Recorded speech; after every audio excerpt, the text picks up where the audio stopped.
What is up, Denverites, potential future Denverites, or just beautiful people all over the world? Welcome to Things to Know, Places to Go, Inglewood edition.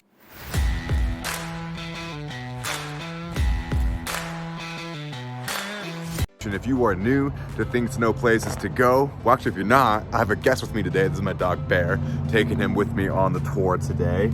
But if you're new to Things to Know, Places to Go, or just my channel overall, hi, my name's Torrey Drake. I'm a local Denver realtor, and Things to Know, Places to Go is where I bring a community to you in Denver and tell you all the things I think you should know about that area, then give you places to go, like my favorite local coffee shop in that community, a food spot, and some fun local things to do in that area. Then I top it off with some real estate. Bear, over here. Oh.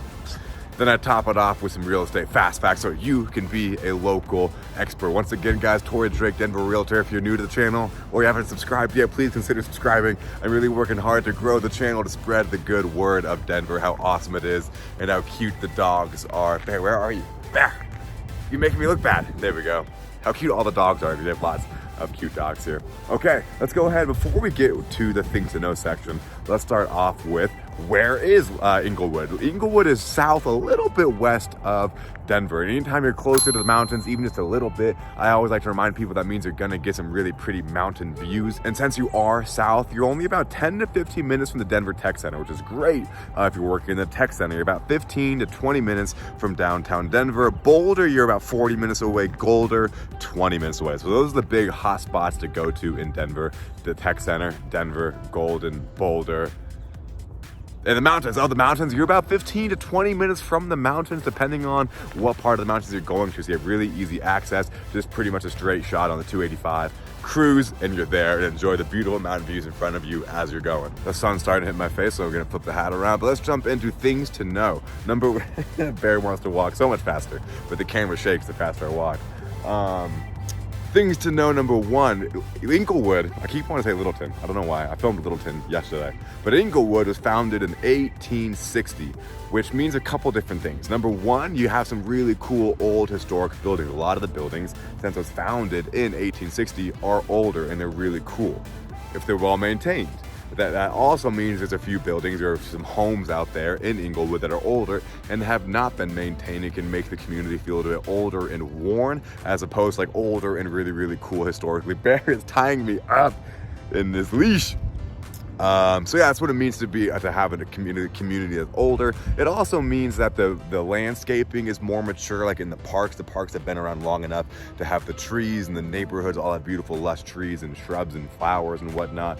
And it's more established, meaning you have all your grocery stores, you have all the errands that you need to run, all the grocery stores you need. So you're gonna have everything you need in the Inglewood area. It's been around 1860 for all these places to come in and set up shop. Thing to know, number two, is that Inglewood is popular for families because you have easy access to all the hot spots of Denver, like being 10 to 15 away from the Tech Center, being 15 to 20 from downtown, being 15 to 20 to 30 from the mountains. You have access to all those really cool areas without having to pay the premium prices of actually living in those areas. So it's nice that you get to come home to a more quiet suburb area and not pay such a premium price, but you still have premium access to all those really cool areas. Thing to know, number three, if you don't feel like driving out into the mountains someday, but you still want to get your nature outdoor fix like a true Coloradan, you have plenty of options in parks. There's over 15 parks in Inglewood. I'm in Bellevue Park right now. Bellevue and Cornerstone are the two most popular, and I'm in Bellevue, and they even have their own petting zoo right there. So if you need somewhere to get out and have fun, have a picnic, go on bike rides like some of these people behind me somewhere. I swear this biker's there. But anyway, if you need an outdoor fix but don't want to get to the mountains, you have over 15 options in Inglewood. Thing to know, number four, and 4 and 5 are pretty similar, but thing to know, number 4, is that Inglewood is pretty spread out. There isn't like one condensed area that's like the downtown or the spot to go hang out. Like if you have family coming to town, there's not really that spot that says like, oh, you know what, we need to go to this part of Inglewood because every single thing we can walk around and hit coffee shops and restaurants and breweries. Inglewood is lacking that. It's pretty spread out. But that does bring me to thing to know, number 6, which is that you have south Broadway, which is a major road that runs through Denver. Lots of traffic on that road, very active. But between Girard and Hampton is a block. And there's a couple spots on South Broadway that have restaurants and coffee shops and breweries. But in Inglewood specifically, between the small block between Hampton and Girard, there's a lot of cool coffee shops that I'm going to cover in the things to know, or the places to go section. Restaurants, breweries, yoga studios, cool thrift stores built out of these really beautiful historic buildings. I'll throw some footage up if it's not already there, so you can see that this block is really, really cool. But I will say you're still on South Broadway, so it's still busy, it's still loud. It's not uncool, it's just not cute, quaint, and quiet like you're gonna get in Platt Park's old South Pearl Street, or in Washington Park having Gaylord in Mississippi. It's still going to be a pretty loud, busy road, but that is one of the, if there was going to be a downtown cool-ish hangout area for Inglewood, that block would be it. And once again, I'm not trying to say it's not a good spot, it's not cool. It is cool. You're going to go there and you're going to be like, oh, these buildings are really beautiful, and the building and the food spots are cool, the coffee shops are great, it's fun to shop and walk around. It absolutely is. I'm just saying it's a small area, and even that small area is still on a major road.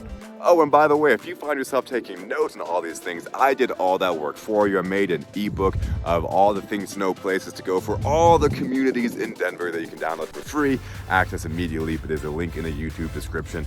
Let's get back to things to know Inglewood. And the last thing to know, let's talk about getting around, is you have the 285. Oh, there's Bear. Hi, Bear.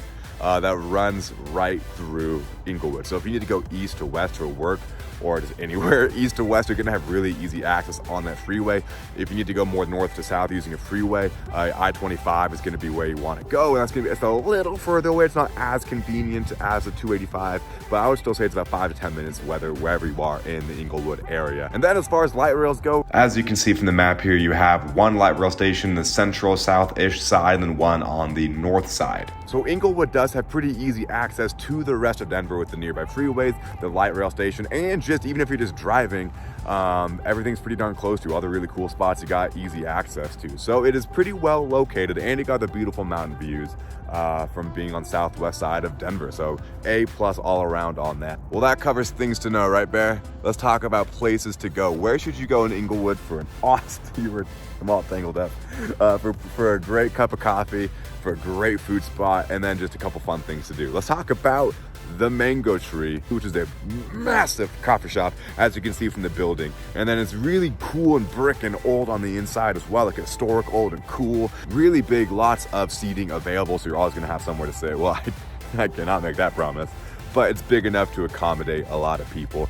And I love that it has a parking lot in the back, so usually parking is pretty darn easy to go in there. There's a good sized parking lot in the back, which is actually something I like about that Girard and Hampton, South Broadway little area, is there's lots of parking lots on the outskirts of it, so it's usually pretty decent to get parking and walk on over, so that's really, really good. But the reason I recommend the Mango Tree is, aside from having incredible coffee, a great building as far as hanging out, being big and cool, it's also well located because it's right on South Broadway in Hampton, so you can start your day off there, see all the cool local businesses open up, and then go start a little bit of a shopping day or just a hangout day on South Broadway. So let's say you started off your day going to the Mango Tree on South Broadway in Hampton. You had a great cup of coffee, hung on a big open space, saw the cool businesses open up, walked around, did a little bit of shopping in those historical cool buildings on South Broadway. But now you're hungry, you want some food, where do you go? You go to the One Barrel, which is still on South Broadway, but the Mango Tree is on South Broadway in Hampton,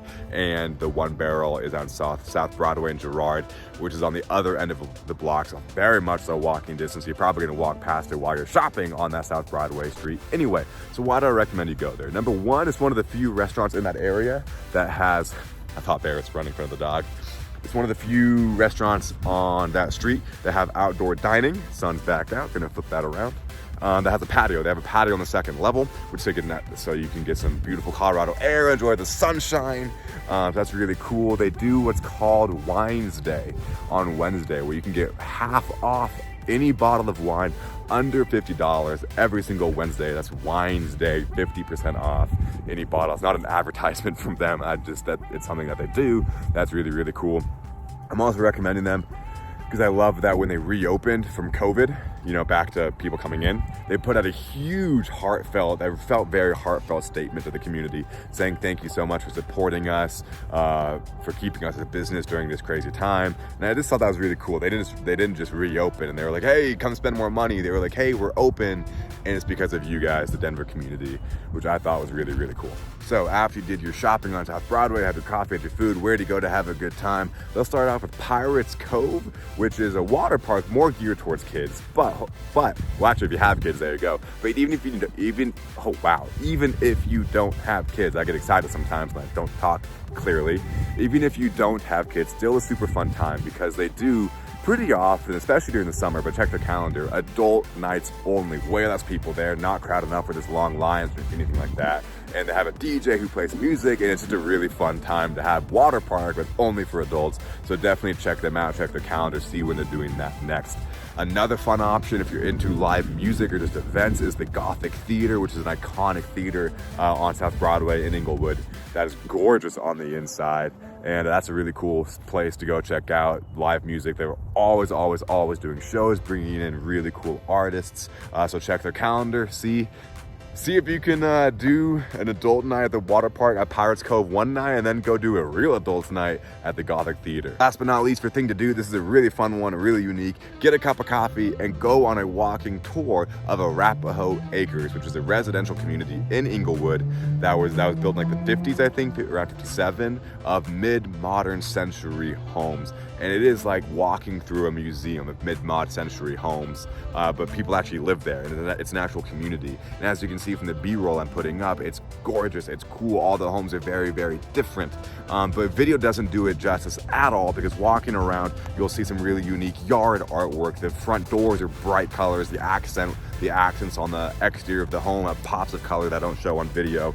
So definitely get a cup of coffee or whatever your preference is and just walk around Arapahoe Acres. The signs are made of wood, the street signs are wooden. That's really cool. It is just such an interesting neighborhood with beautiful mid-mod century homes. It's such a fun walk. Definitely check that out. Well, that covers things to know, places to go. Let's finish this off with some real estate fast facts. But before we get to that, look how pretty this is. Denver is freaking awesome. It is so beautiful here. Oh my goodness. Real estate fast facts. I want to start off by touching on something I said before, which this community was built in the 1860s. So you're going to get a pretty solid amount of older homes here, and most of them are really well maintained, really well kept, and really, really cool. Since Inglewood is surrounded by other cities, there's not a surplus of land available. So what that means, I guess is out of number 2 now, is scrapes are really popular in this area, where a developer or anybody will buy a home just for the lot, tear the home down, and build a brand new home on top of it, like some of the homes I'm showing here on this video. So that's happening a lot since we don't have a surplus of land. Look at that direction. So pretty here. So between the scrapes and the older homes, it is completely normal to have a home built in the 1800s or 1900s, older home that's smaller next to almost a borderline mansion. That's going to be happening all over Inglewood, and that adds a lot of character, because that's a big part of what Denver is. It's older, it's historical, it has a lot of cool history to it, but we're also growing and progressing. So I think that is a really cool aspect of Inglewood. Real estate fast fact number 3, if you are buying an older home, you definitely want to work with an inspector who has experience with that type of home. You don't want to just work with any inspector. I'm gonna flip that back around.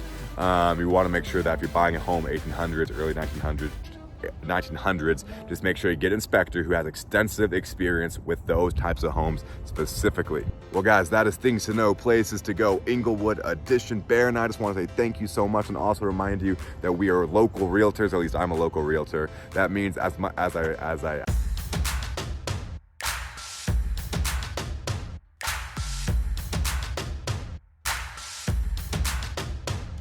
I love Denver, I love Colorado, I love Colorados and Denverites, and I would love to help you. Bear and I would love to help you with your real estate needs. If you have any, you can reach out to me, use my contact information at the bottom of the screen. Would super love to hear from you, and I also would love it if you could like and subscribe. I know it is cliche to ask, but look at this adorable face. If that doesn't want to make you like and subscribe, I don't know what does.